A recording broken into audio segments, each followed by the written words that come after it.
Kalaulah kita mau membandingkan ujian, cobaan dan musibah yang dialami oleh baginda Rasulullah sallallahu alaihi wasallam, mungkin kita akan bisa merasakan lega, mungkin kita akan merasakan ringan bila dibandingkan dengan musibah dan ujian yang dialami oleh kita. Kalaulah kita bandingkan dengan Rasulullah sallallahu alaihi wasallam, kalaulah orang hari ini mendapatkan ujian, mendapatkan musibah berupa keterbatasan bahan makanan pokok,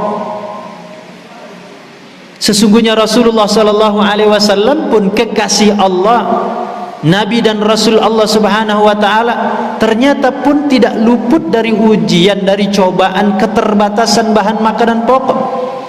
Bahkan di dalam riwayat disebutkan oleh sahabat Abdullah bin Abbas radhiyallahu anhu, kata sahabat Abdullah bin Abbas radhiyallahu anhu, Rasulullah sallallahu alaihi wasallam bersama keluarganya pernah bermalam-malam mereka hidup tanpa ada makan malam untuk mereka. Itu berlangsung.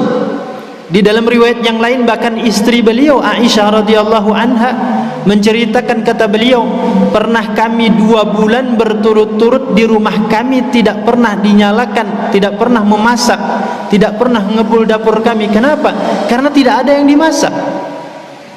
Padahal beliau adalah kekasih Allah, Rasul, Nabi dan utusan Allah Subhanahu wa taala, tetapi ternyata diuji oleh Allah dengan keterbatasan bahan makanan pokok. Kalau menurut riwayat atau cerita Aisyah tadi, bukan hanya sehari 2 hari, bukan hanya semalam 2 malam, bahkan dapur Rasulullah SAW tidak ngebul selama 2 bulan berturut-turut.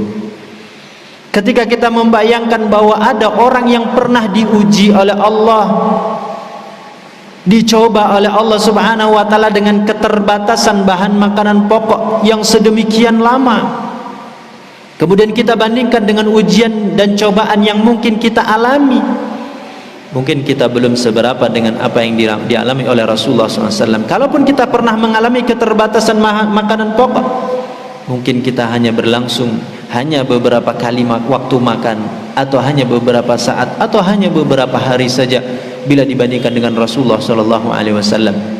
Bahkan kaum muslimin dan muslimat yang dirahmati Allah Subhanahu wa taala, kalaulah kita membandingkan lebih dari itu apa yang dialami oleh Rasulullah sallallahu alaihi wasallam.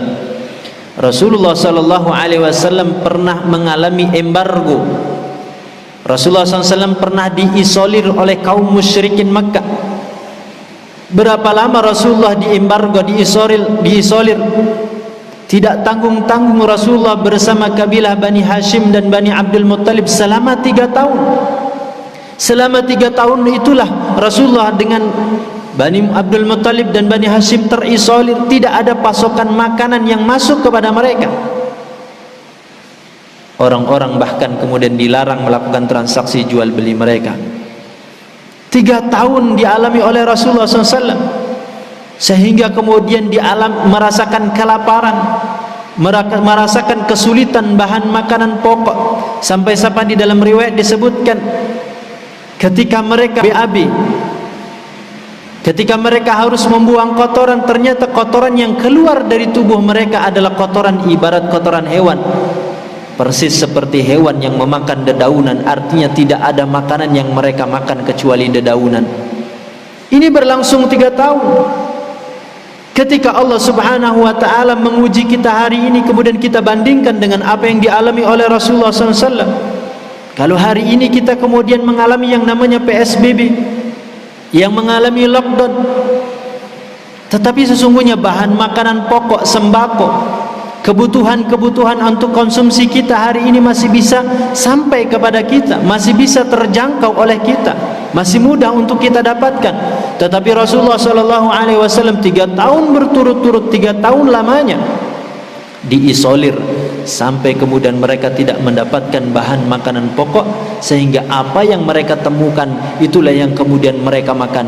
Bahkan satu ketika di dalam riwayat disebutkan, ketika seorang sahabat kemudian buang air kecil, kencing, kemudian ternyata air kencing itu ketika jatuh ke tanah mengeluarkan suara. Ketika diperhatikan ternyata suara itu mengenai kulit hewan yang sudah mengering. Kulit hewan yang sudah mengering itulah yang kemudian diambil, dibersihkan, kemudian dimasak. Kenapa? Karena tidak ada lagi makanan yang bisa mereka makan. Ini ujian yang begitu berat. Bukan waktu yang sangat pendek, waktu yang sangat lama. Akses makanan tidak bisa mereka dapatkan karena memang diisolir, karena memang dihalangi. Ketika kita membayangkan ujian yang dialami oleh Rasulullah SAW sedemikian berat, kemudian kita bandingkan dengan ujian yang hari ini mungkin kita alami, dengan adanya keterbatasan bahan makanan pokok, maka mudah-mudahan itu akan menjadikan ringan bagi kita. Kita akan sedikit terobati bahwa ujian, cobaan yang Allah berikan kepada kita masih ringan bila dibandingkan dengan ujian orang lain atau ujian Rasulullah SAW.